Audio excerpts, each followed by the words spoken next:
कोई भी ऐसी सदगति नहीं जो गंगा जी प्रदान न कर सके। गतिम चिंत्यताम विप्रास्तूर्णम सामान्य जन्म नाम, सामान्य जनों को भी परम गति प्रदान करने वाली और ब्रह्म ऋषियों के चिंतन मात्र से जो गति जो चाहे वो गति गंगा जी प्रदान करें। साक्षात ब्रह्म द्रव प्रवाहित है गंगा जी।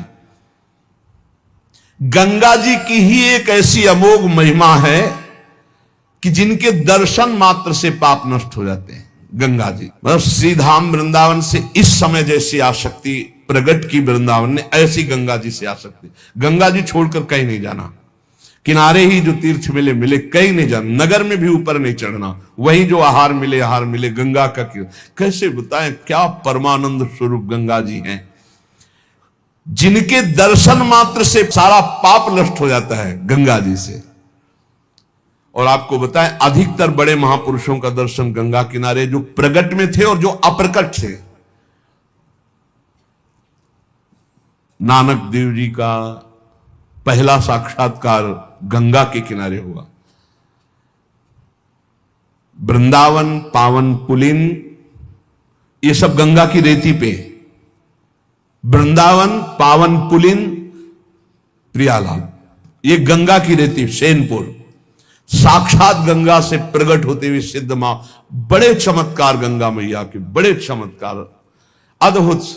मतलब वाणी लड़खड़ाती है उनकी महिमा को, कहते हैं कि वो महिमा तो इस जीवन में देखिए ना, इसलिए बड़ी दिव्यता गंगा जी में।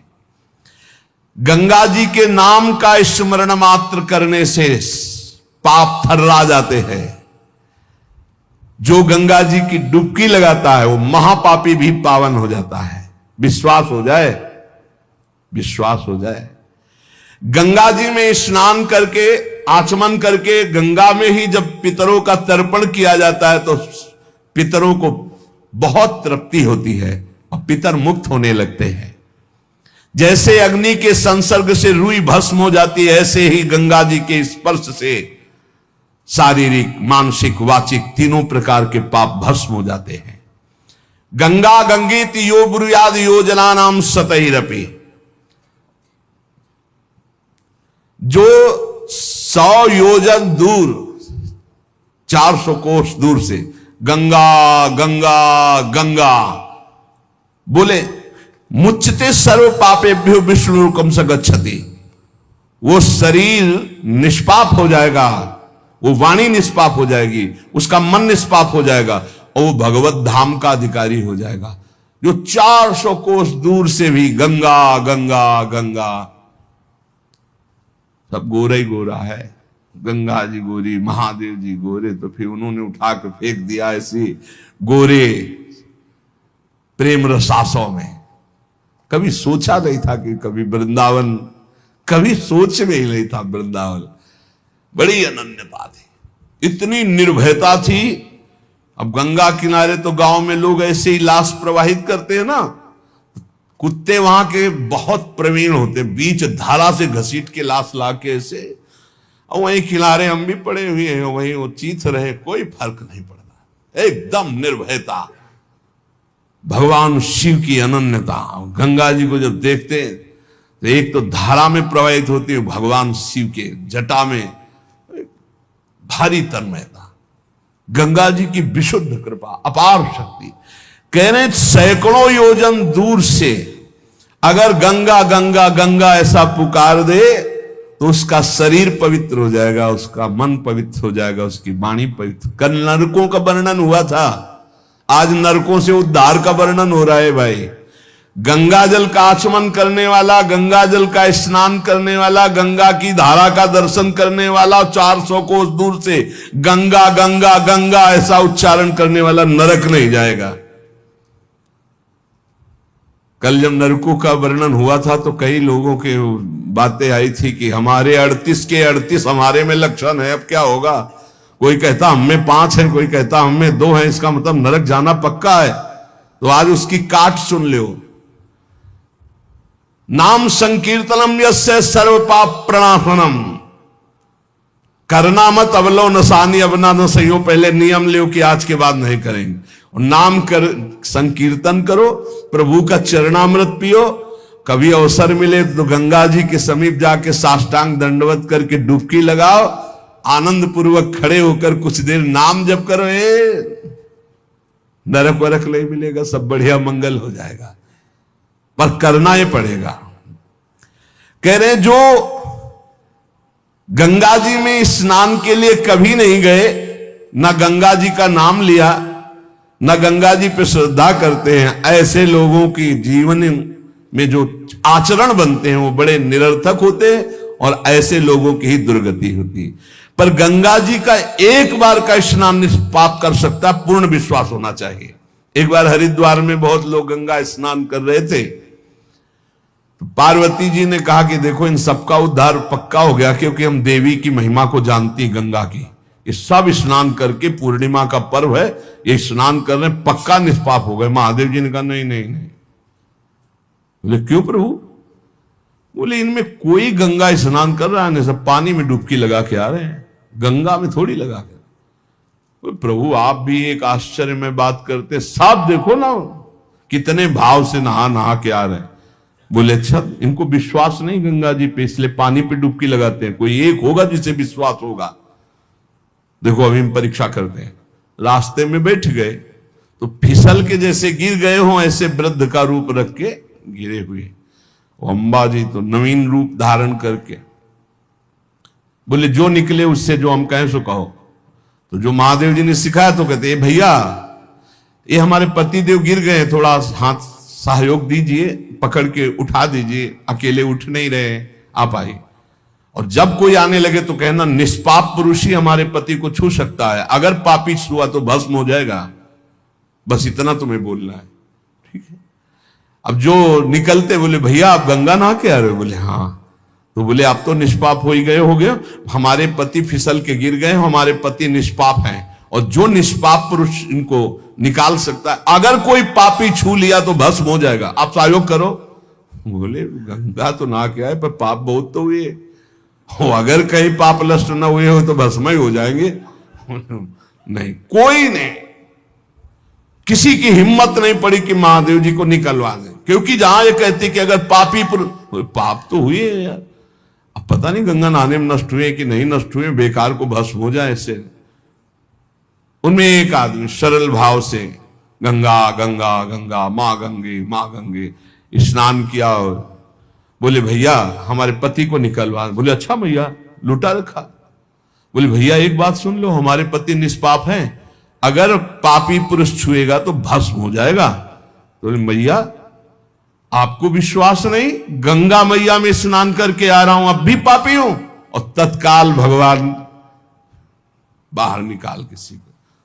जब वो चला गया तो भगवान शिव ने कहा ये केवल गंगा स्नान करके आया है, इसकी अर्थात भाव विद्यते देवा ना पाषाणे ना मूर्तये। यदि हम भगवान के नाम, भगवान के धाम, भगवान के इन पावन तीर्थों पर दृढ़ विश्वास करते तो बहुत जल्दी लाभ प्राप्त होता है। ये विश्वास के लिए सुनाता शास्त्र, ऋषि मुनि सब ये विश्वास के लिए सुनाते। हमें दृढ़ विश्वास कर लेना चाहिए कि अब हमारा कल्याण तो हो ही गया। जैसे गंगा जी क्या है? भगवान श्री कृष्ण का चरणामृत है। गांगम वारी मनोहारी मुरारी चरणच्युतम त्रिपुरार शिरश्चार, जिसे भगवान शिव मस्तक पर धारण किए। अपने लोग रोज चरणामृत पीते हैं, किनका? प्रिया प्रीतम का। अब और गंगा की जरूरत पड़ेगी? जहां से गंगा प्रकट हुई उनके सर्वांग स्नान का जल हम। यमुना जी, जब यमुना जी गंगा जी से मिली तो गंगा जी ऐसे होकर प्रणाम मुद्रा में मिली यमुना जी से। यमुना जी ने कहा तुम्हारा हो भाग्य कि तुम जगत पावन करने वाली गंगा हो। तो उनका तुम्हारे सामने मेरी कोई सामर्थ्य नहीं, क्योंकि तुम में प्रभु पूर्ण अवगाहन करते, हम तो प्रभु के चरण धोवन मात्र हैं, आपके ऊपर तो पूर्ण प्रभु की कृपा है। ब्रजेंद्र सूनु राधिका हृदय प्रपूर्य माणयो महारसाब्द पूरयो रिवाति बेगता रसैक सीम राधिका पदाब्ज भक्ति साधिका तदंग राग पिंजर प्रवाह। श्री लाडली लाल का अंग राग लेकर प्रवाह करती है। ये अपने कल्याण की अब कोई चिंता रह गई? रोज जो चरणामृत पान करता है, काल मृत्यु हरणम सर्व व्याधि विनाशनम, श्री कृष्ण पादोदकम पीत्वा पुनर्जन्म न विद्यते, बस विश्वास हो। रजराली लगाते हैं, राधा राधा बोलते हैं, अब कोई जरूरत कल्याण की, दृढ़ निष्ठा रखो। पर हम कितनों को रोते देखते हैं इस बात के लिए कि हमारा कल्याण हो जाएगा, हमारा अगला जन्म नहीं होगा। उनको चाहिए कि तुम लिखा पढ़ी करके दे दो। अरे विश्वास मानो यार, विश्वास मानो। कल्याण स्वरूप आप हो चुके हैं, धाम में बैठे हैं, पर आपको विश्वास है नहीं। हित दूर जो विश्वास है, तब वही सुधरे बात, ना तरु माया पंथ में फिरे जो टक्कर खात। ये विश्वास करो, एक एक बात कल्याण करने वाली है। भगवती गंगा जी 400 कोस दूर से गंगा गंगा बोले तो भगवान के धाम भेज देती निष्पाप करके। ऐसी महामहिमा श्री गंगा जी के स्मरण में, अवगाहन में, आचमन में, स्नान करने में है। अब ध्यान दो के सुनो, जो न गंगा नहाता है, न नाम जप करता है, न भगवत सेवा करता है, तो पशु योनि में जाता है। कह रहे हैं पूति गंधम तमो मेध्यम वर्जनीयम प्रकीर्तितम, पूर्वत भक्षणे प्रीता अद्य पापम करोति च, स्तेयशीलो निशाचारी बुद्धिर्गेयः सवंचकः, अबुधा सर्वकारेषु अज्ञाता सर्वकर्मसु, समयाचारहीनस्तु पशुरेव स बालिशाः। ये पशु योनि में जन्म लेंगे ऐसे लोग। कैसे लोग? नरक जाएंगे, कल चर्चा। गंगा जी की महिमा अपार। अब सुनो, पशु योनि में कौन जाएगा? जब जीव यहां कोई पापाचरण करता है तो भूतेश्वर भगवान मथुरा में है, उनका शासन होता है। ब्रज 84 कोष के जीवों को जो प्रेत योनि को प्राप्त होते हैं उनको, और जब मुक्त होने का अवसर आता है तो ऐसे छूट दे देते हैं। ऐसे नहीं है कि वो तुमसे, यहां ऐसा नहीं कि नहीं है, कई प्रसंग पाए गए हैं अभी तो देखो। तो पशु योनि को प्राप्त होता है। देखो, जो रात के 11 बजे के बाद 3 बजे के बीच में भोजन करता है, ये निशाचर है। निशा माने रात, चर माने विचरने वाले। रात में खाना, रात में तुमको 8-10 बजे तक भोजन कर लेने का नियम। 11 आखिरी है, 11 के बाद भोजन में बिल्कुल नहीं होना चाहिए। ये रात नहीं है ऐसे कि तुम्हारा जब मना है तब भोजन। 11 से लेकर 3 बजे के बीच में बिल्कुल नहीं। शांति से भजन करो, सो जाओ, उपद्रव मत करो।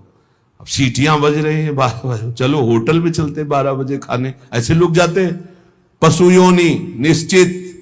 अपवित्र भोजन, दुर्गंध युक्त भोजन, अभक्ष भोजन, इनको पाने में जो आनंद मानता, रात के 11 से 3 के बीच में भोजन, जो रात में आहार ऐसा करता है उसको पशु योनि मिलती है।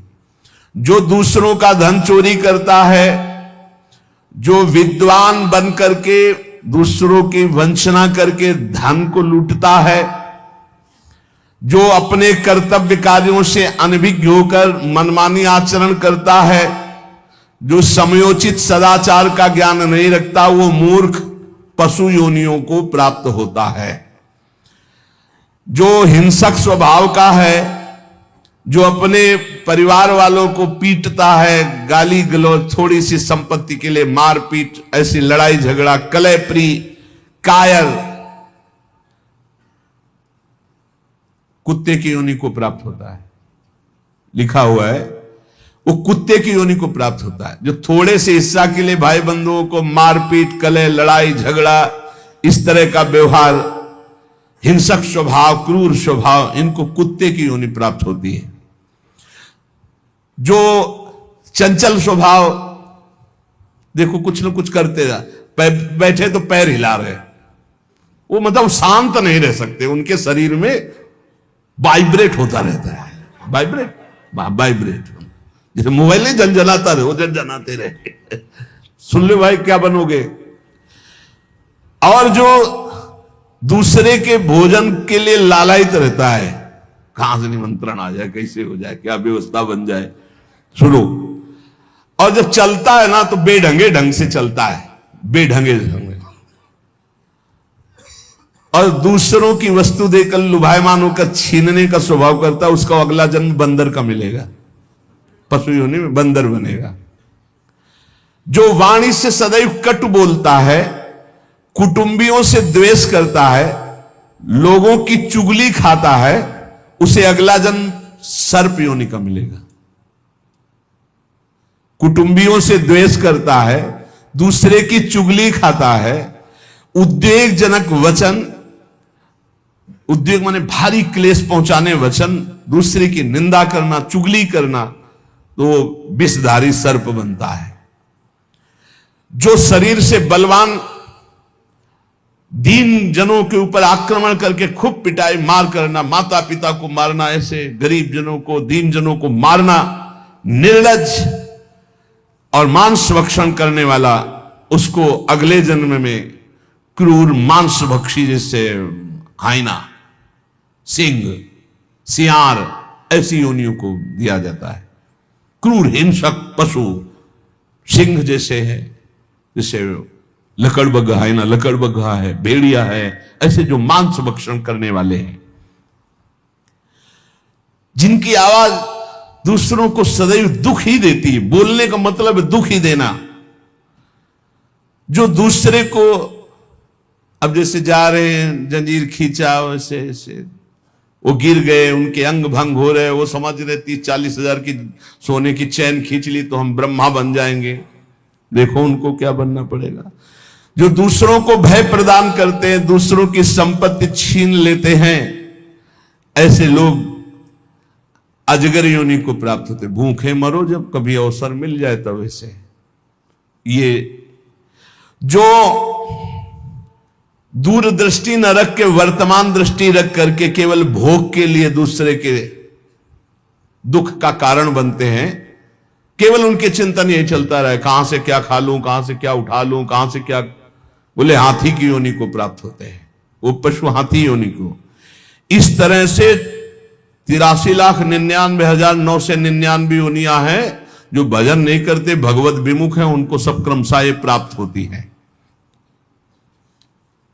उपासक को चाहिए कि कम से कम इतना तो कर ले कि अगला जन्म मनुष्य का हो जाए, फिर भजन करे अगर कोई कमी रह गई हुई।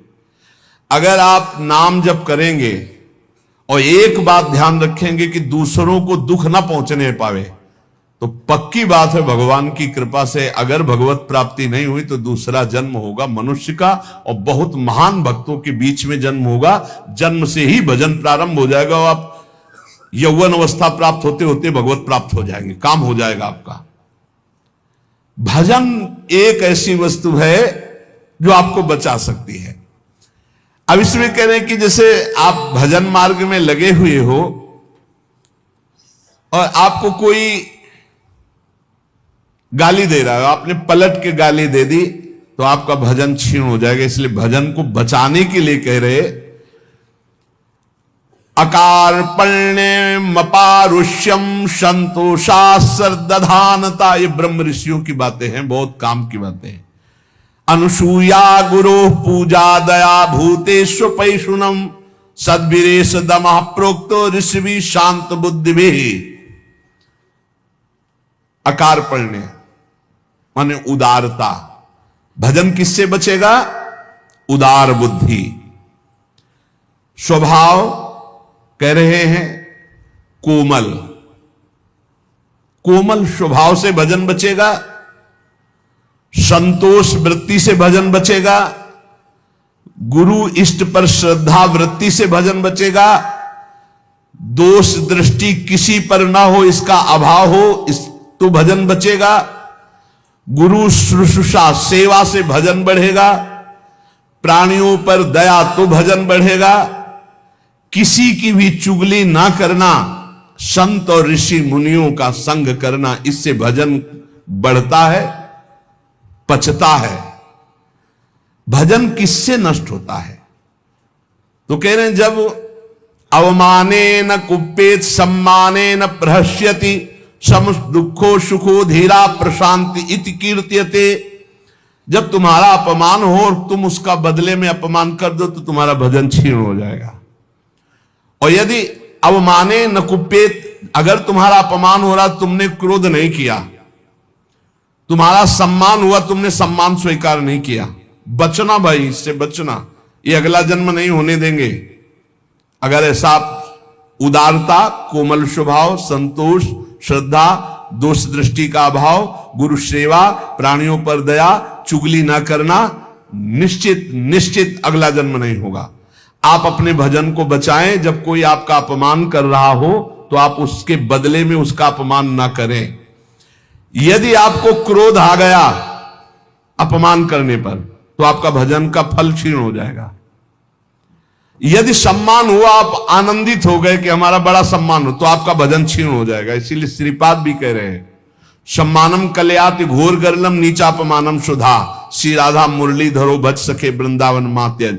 जब कोई सम्मान करे तो उसे भारी विष के समान समझो। सम्मानम कल्याति घोर गर्लम, जैसे बढ़िया खीर मिल रही हो, कान में कोई आके कह दे विष पड़ा है तो आप नहीं खाओगे। ऐसे ये सम्मान, प्रणाम, नमस्कार, वाहवाही ये तुम्हारे भजन के नाश करने के लिए है, ये विष है, इसे मत पीना, स्वीकार मत करो। विश्व नमन करे करने दो, तुम स्वीकार मत करो, तुम हर्षित मत हो। और जब अपमान हो तो उसका अपमान करने वाले का कभी अपमान न करना। धीर पुरुष, प्रशांत पुरुष अपने भजन को ऐसे बचा ले जाता है। जैसे कोई अपमान कर रहा है, बहुत बड़ा अमृत है, सच्ची मानिए। जिसका अपमान हो रहा है वो साधु पुरुष जब अपमान सह जाता है तो उसका भजन बढ़ता है, वो सुख से भगवान में शयन करता है। और जब अपमान हुआ और अपमान दूसरे का कर देता है तो उसका भजन क्षीण हो जाता है, अशांत होकर के फिर जगत में शयन करता है। अपमान करने वाला जब कोई सामने से अपमान सह जाता है तो उसका सहन करना उसके नाश का कारण बन जाता है। अपमान करने वाले का निश्चित नाश हो जाता है जब वो सामने वाला बोले ना, केवल चुप रहे। ये बड़ी बात है, पर बहुत कठिन है।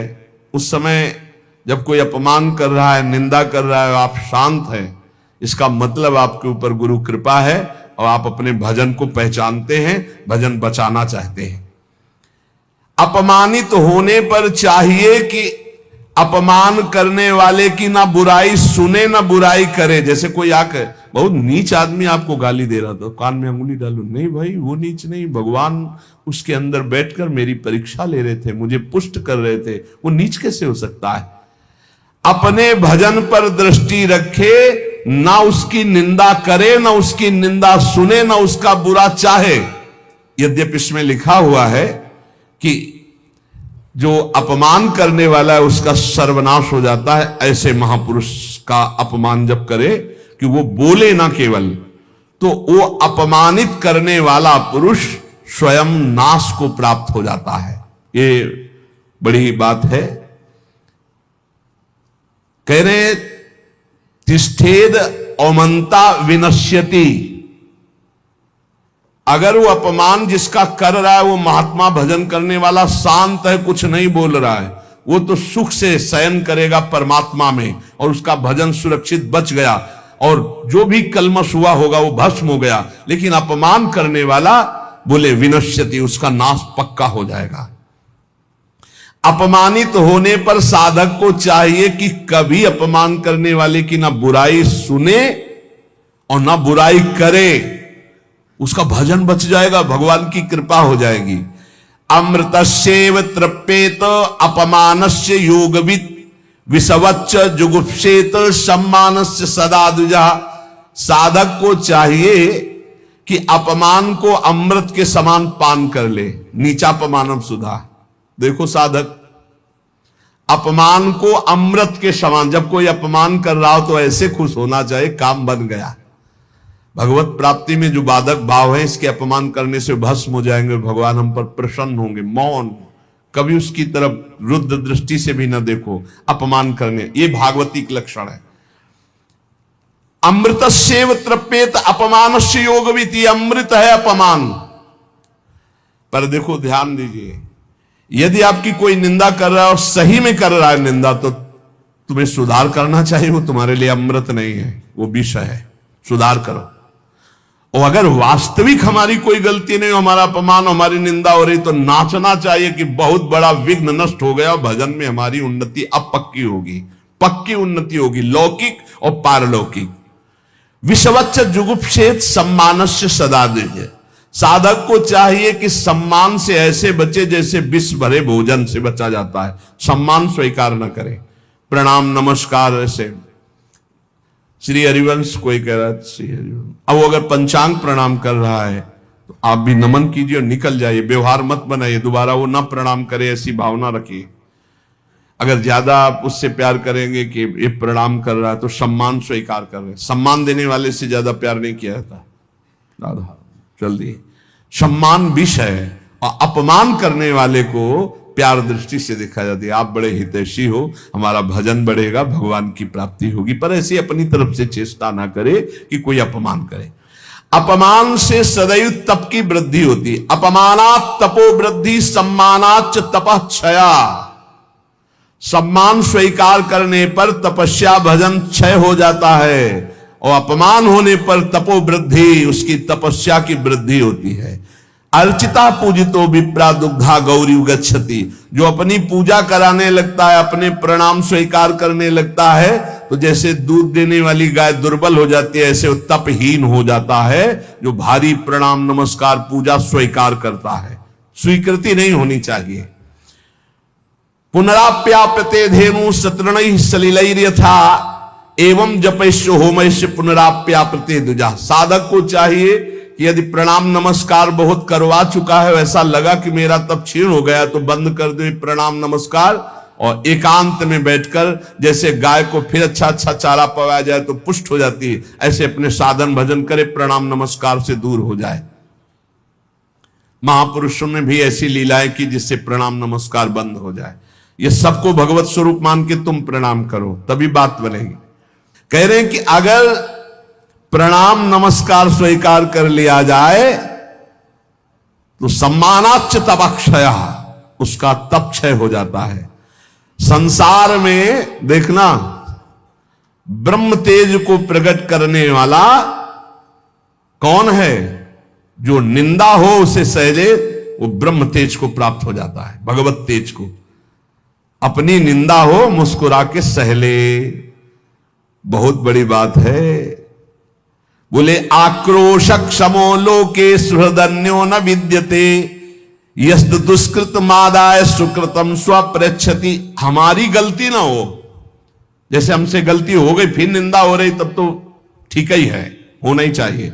हमारी गलती नहीं, फिर निंदा हो रही है तो एकांत में प्रसन्न होना चाहिए। अब वो भगवत तेज उसका बढ़ेगा, ब्रह्म तेज बढ़ेगा उसके। आक्रोश मानान नाक्रोशेन मनः स्वम विनिर्वर्तयेत् सन्नियम्य तदात्मानो ममेते नाभि सिंचति। वो ब्रह्म तेज संपन्न हो जाता है जिसकी निंदा हुई और वो बिल्कुल सह गया। कोई जिसने निंदा की उसकी भी निंदा नहीं करनी। ये बहुत बड़ी कृपा भगवान की होती। तभी बड़े बड़े महापुरुषों ने कहा, साधो निंदक मित्र हमारा। संतो, ये निंदा करने वाले हमारे बड़े मित्र हैं, बड़े भाग्य से मिलते हैं निंदा करने वाले। नहीं, उल्टा है, संसार में यही माना जाएगा बड़े भाग्य से मिलते हैं प्रशंसा करने वाले, मुंह चुपरी बोलने वाले, लेकिन निंदा करने वाले बड़े भाग्य से मिलते हैं। कितना कलेजा उनका पक्का भगवान करते हैं, और संतों का यश होता है उसी से। संसार में निंदा करने वाले के समान दूसरा कोई उपकारी मित्र हमारा नहीं हो सकता यदि हमारी निंदा करे, क्योंकि वो सब अशुभ अपने ऊपर लेकर बिल्कुल निर्मल मार्ग करके दे देता है, जाओ भगवत प्राप्ति करो। तो इसलिए संतों के वचन हैं, जो तुम्हें उद्विग्न करे, जो तुम्हारी निंदा करे, जो तुम्हारा अपमान करे, उसे सह जाओ तो अमृत में स्नान करोगे, अमृत में डूबोगे। नाम जप करो, इन बातों से कभी डरना नहीं कि कोई तुम्हारा अपमान कर रहा है, कोई निंदा कर रहा है। कोई एक संत भगवान बहुत अच्छे उपासक, उनका विक्षेप सहन नहीं होता। विक्षेप होता क्या है? विक्षेप आपकी मान्यता होती। देखो इसमें अगर आप ये संत वाणी सुन रहे हो तो आपको अपमान विक्षेप लगेगा, आपको निंदा विक्षेप लगेगा, आपको प्रतिकूलता विक्षेप लगेगा, आपको तिरस्कार विक्षेप। अरे ये अमृत है, ये अमृत है। इसी को पान करके संत मत वाले बन जाते हैं। जब कभी ऐसा अवसर आवे तो बुरा मत मानना, अमृत पान करा रहा है जो तुम्हारी निंदा कर रहा है, तुम्हारा अपमान कर रहा है, तुम्हारा तिरस्कार कर रहा है। बड़ा कृपालु, भगवत प्राप्ति का योग बना रहा है, सच्ची मानना। इसलिए सत्संग की बातों का मनन करो, इतने धैर्यवान बनो और निरंतर नाम जप करो। शेष चर्चा के श्री राधा वल्लभ लाल की जय।